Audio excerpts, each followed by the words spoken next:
Hello everyone, UKPSC final revision की हमारी polity की पहली क्लास है। मैंने इससे एक पिछली क्लास डेमो क्लास ली थी। अगर आपने वो क्लास नहीं देखी है तो ज़रूर देख के आएँ, वो बहुत ज़्यादा इंपॉर्टेंट क्लास है और रिस्पांस अच्छा रहा तो मैं आगे क्लासें बढ़ाऊँगा। मैंने कल वाली क्लास थोड़ा गलत टाइम पे अपलोड की तो हो सकता है कि लोगों के पास पहुँच ही ना हो। तो ये हमारी पहली क्लास है जिसमें हम बहुत सारी चीज़ें कवर करने जा रहे हैं। तो मैं आपको फॉर्मेट बता देता हूँ। पेन और पेपर लेके बैठना है, खाली क्लास देखने से नहीं होगा। एफर्ट्स करने हैं, पेपर मुंह पे आ गया है, मैं क्वेश्चंस पूछूंगा, उन क्वेश्चंस का आंसर ढूंढना है, अपनी बुक में ढूंढना है। आपके पास कोई भी बुक है उसका आंसर ढूंढना है, कमेंट में उस आंसर को लिखना है। जब आप एफर्ट करोगे तो आपको चीज़ें याद रहेंगी। तीसरा, रिस्पॉन्स अच्छा करना है, यानी कि सभी लोगों के साथ ये वीडियो को शेयर करना है। जब इसमें अच्छे व्यूज आएंगे या मुझे लगेगा कि बहुत सारे लोगों को इससे बेनिफिट हो रहा है, तब मैं नेक्स्ट क्लास बना पाऊँगा, वरना इसको हम यहीं पे ख़त्म करेंगे इस सीरीज़ को। तो सबसे पहला क्वेश्चन में फॉर्मेट यहीं पे मैं आपको क्वेश्चन के साथ बता दूंगा। सबसे पहला क्वेश्चन मेरा ये है, 1813 में चार्टर अधिनियम जो आया था, चार्टर कानून जो आया था, उसके क्या प्रावधान थे, उसमें क्या नई चीज़ें आई थी। आपको कमेंट में जाके लिखना है। क्या लिखना है? 1813 डैश, फिर जो हुआ था उस चीज़ को लिख देना है।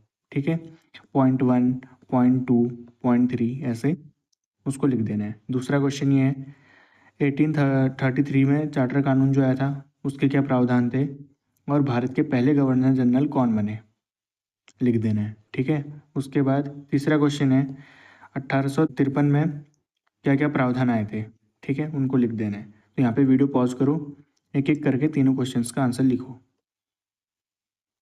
अब हम देखते हैं कि हमें क्या देखने को मिलता है। 1813 में एकाधिकार समाप्त कर दिया गया कंपनी का, पहली चीज़ ये हुई। दूसरा, ईसाई मिशनरियों को भारत में आने के लिए स्वतंत्रता दे दी गई। ठीक है, वो भारत में आ सकती हैं, धर्म प्रचार कर सकती हैं। फिर आता है 1833, जिसमें बंगाल के गवर्नर जनरल को भारत का गवर्नर जनरल बना दिया गया और फर्स्ट जो थे लॉर्ड विलियम बेंटिक थे। ठीक है, भारत के पहले governor general Lord William Bentinck थे। फिर आता है 1853, जिसमें विधायी और प्रशासनिक कार्य अलग अलग कर दिए गए। ठीक है, विधायी कार्यों को अलग कर दिया गया, प्रशासनिक कार्यों को अलग कर दिया गया और इंडियन सिविल सर्विस की शुरुआत की गई। ठीक है, ये 1853 का हो गया। तो ताज का शासन शुरू हुआ 1858, जब 57 की क्रांति हुई उसके बाद ताज का शासन शुरू हुआ, 1947 तक चला। तो इसमें कुछ क्वेश्चंस हैं, इन क्वेश्चंस का आंसर दो। 1858 में जो एक्ट आया उसके क्या प्रावधान थे। 1861 में आया उस भारत परिषद अधिनियम, उसके क्या प्रावधान थे। उसके बाद आया 1892 में भारत परिषद अधिनियम, उसके क्या प्रावधान थे। उसके बाद 1909 में आया भारत परिषद अधिनियम, उसके क्या प्रावधान थे। 1919 में आया भारत शासन अधिनियम, उसके क्या प्रावधान थे। और 1935 में आया भारत शासन अधिनियम, उसके क्या प्रावधान थे। सबको लिखना है। 1858 लिखना है, डैश करना है, उसके बारे में लिखना है। 1861 लिखना है, डैश करना है, उसके बारे में लिखना है। 1892 लिखना है, डैश करना है, उसके बारे में लिखना है। और ऐसे ही बाकियों के बारे में लिखना है। तो यहाँ पे वीडियो को पॉज करो और एक एक करके सबके आंसर्स ढूंढो और लिखो। नहीं मिलता है कोई बात नहीं, मैं बताऊँगा, लेकिन जब तक एफर्ट नहीं करोगे खुद के तरफ से तब तक टफ है सीख पाना। एफर्ट करने पड़ेंगे, तो इसको क्लासेस करने से नहीं हो पाएगा। तो अब मैं बताता हूँ। 1858 में बोर्ड ऑफ कंट्रोल और कोड ऑफ डायरेक्टर जो था उसको समाप्त कर दिया गया। ठीक है, दूसरा, सचिव का एक नया पद लाया गया जिसमें 15 सदस्यीय परिषद की स्थापना की गई सचिव की सहायता के लिए। दूसरा, 1861 में क्या किया गया, केंद्रीकरण से विकेंद्रीकरण की ओर देश को ले जाया गया, मतलब कि प्रशासन को बांटा गया। दूसरा, भारतीय प्रतिनिधित्व शामिल करने की शुरुआत हुई। 1892 में कुछ भी खास नहीं है, इसको नहीं भी पढ़ोगे तो चलेगा। उसके बाद आ जाता है 1909, पृथक निर्वाचन प्रणाली की शुरुआत की गई। इसकी शुरुआत किसने की? लॉर्ड मिंटो ने। इसको क्या कहते हैं इसलिए? मार्लियामेंटो सुधार, 1909। ठीक है, 1919 में क्या किया गया? मॉन्टेग्यू चेम्सफोर्ड सुधार इसको कहा जाता है। प्रशासनिक विषयों का बंटवारा किया गया केंद्रीय विषय और प्रांतीय विषय में। फिर प्रांतीय विषय को भी दो भागों में बांट दिया गया, पहला हो जाएगा हस्तांतरित विषय, दूसरा हो जाएगा आरक्षित विषय। ठीक, ये 1919 का इतना ही था इसमें। फिर 1935 में क्या किया गया? प्रांतों में द्वैत शासन समाप्त कर दिया गया और सूचियों का निर्माण किया गया। पहली संघीय सूची जिसमें 59 सब्जेक्ट्स को रखा गया, दूसरी राज्य सूची जिसमें 54 सब्जेक्ट को रखा गया, तीसरी समवर्ती सूची जिसमें 36 विषयों को रखा गया और उसके बाद केंद्रीय द्वैत प्रणाली का प्रारंभ किया गया। ठीक है, केंद्र में द्वैत प्रणाली जैसे अभी चलता है ना, केंद्र में द्वैत प्रणाली एक हिसाब से अगर देखें लोअर हाउस अपर हाउस, तो ऐसी एक प्रणाली को शुरू किया गया। अब यहाँ पे हमने पहली यूनिट अपनी समाप्त कर दी है। जो ऐतिहासिक पृष्ठभूमि थी वो पूरी समाप्त हो गई है। आपने कुछ भी सीखा है तो आप बधाई के पात्र हैं, लेकिन इस रिवीजन क्लास में भी आप अगर कुछ नहीं सीख रहे हैं तो ये आपके लिए हानिकारक है। खाली वीडियो क्लास देखने से फ़ायदा नहीं है। आपको थोड़ा रियलाइजेशन हो गया होगा कि मेरी पढ़ाई कैसी है, मैं किस लेवल का अभी तक मैंने पढ़ा हुआ है और मुझे कितना पढ़ना है पॉलिटी में, ये आपको पता चल गया। ठीक है, पता चलना सबसे ज़्यादा ज़रूरी है, तब जाके आप आगे की तैयारी कर पाएंगे।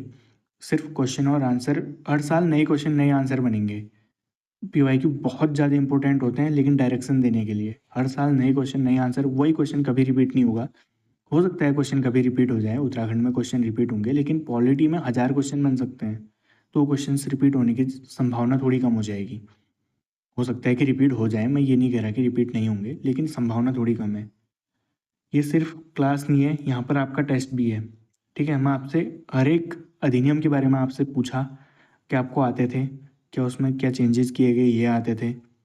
अगर आते थे तो आपका टेस्ट सही गया है, नहीं आते थे कोई बात नहीं, आपने पढ़ा, अब आपने सीख लिया है। अगली बार जब आप क्लास देखो तो तब आपको आना चाहिए।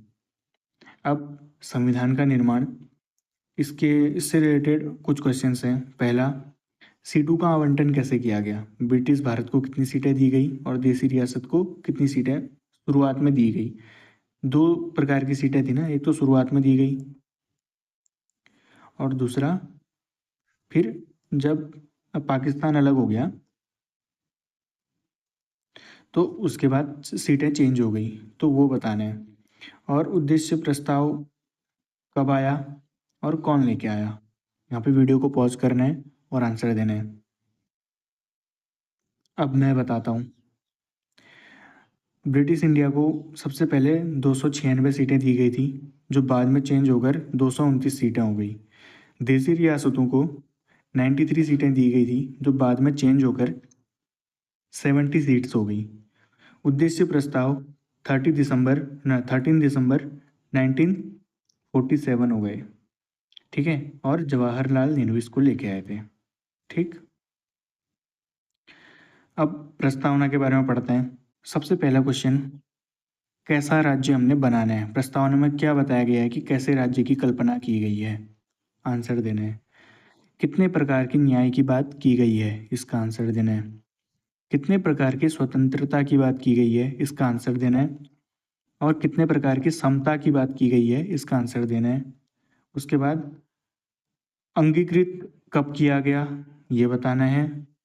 पंथ निरपेक्ष समाजवादी शब्दों को कब जोड़ा गया, ये बताना है। वीडियो पॉज करो। क्वेश्चन नंबर 1, 2, 3, 4, 5 और 6, 6 क्वेश्चन है, इनका आंसर देना है। अब मैं बताता हूँ कैसे राज्य की कल्पना है। संपूर्ण प्रभुत्व संपन्न समाजवादी पंथ निरपेक्ष लोकतांत्रिक गणराज्य की कल्पना है। दूसरा, सामाजिक आर्थिक और राजनीतिक न्याय की बात की गई है। विचार अभिव्यक्ति विश्वास धर्म उपासना की स्वतंत्रता की बात की गई है। प्रतिष्ठा और अवसर की समता की बात की गई है। उसके बाद 26 नवंबर 1949 को इसे अंगीकृत किया गया। ठीक है, और एक और क्वेश्चन था इसमें, पंथ निरपेक्ष और समाजवादी शब्दों को कब जोड़ा गया? 42वें संविधान संशोधन के द्वारा।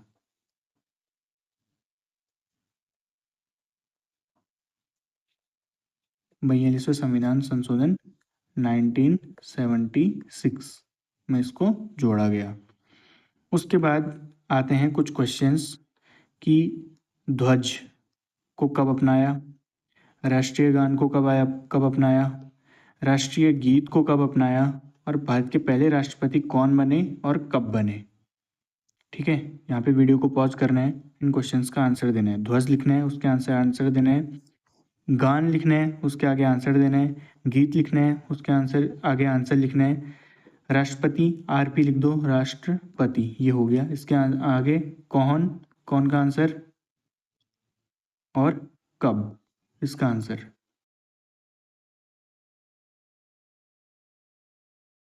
इसके बाद मैं बताता हूँ, ध्वज को हमने अपनाया 22 जुलाई 1947 को। राष्ट्रगान को हमने अपनाया 24 जनवरी 1950। राष्ट्रीय गीत को अपनाया 24 जनवरी 1950। पहले राष्ट्रपति सबको पता है, डॉक्टर राजेंद्र प्रसाद, कब बने, 24 जनवरी 1950। ठीक है, अब आज की क्लास में हमारा इतना ही है। अगर ये क्लास सही चलती है तो मैं इसको आगे बढ़ाऊँगा, और आप लोगों का रिस्पॉन्स अगर अच्छा आता है तो आगे से बढ़ाऊँगा, वरना हम इसको यहीं पे समाप्त करेंगे, क्योंकि बहुत ज़्यादा एफर्ट लग रहे हैं मेरे इसको बनाने में। अगर व्यूज़ नहीं आते हैं तो थोड़ा टफ रहेगा मेरे लिए बनाना। लोगों का रिस्पॉन्स अगर नहीं आता है, जो मैं क्वेश्चंस मैंने पूछे उन क्वेश्चंस का आंसर अगर मुझे कमेंट में नहीं मिलता है तो मेरे लिए टफ रहेगा आगे क्लासेस बनाना, क्योंकि आप लोग सीरियसली नहीं लेंगे तो फिर क्या फ़ायदा है ना क्लासेस बनाने का।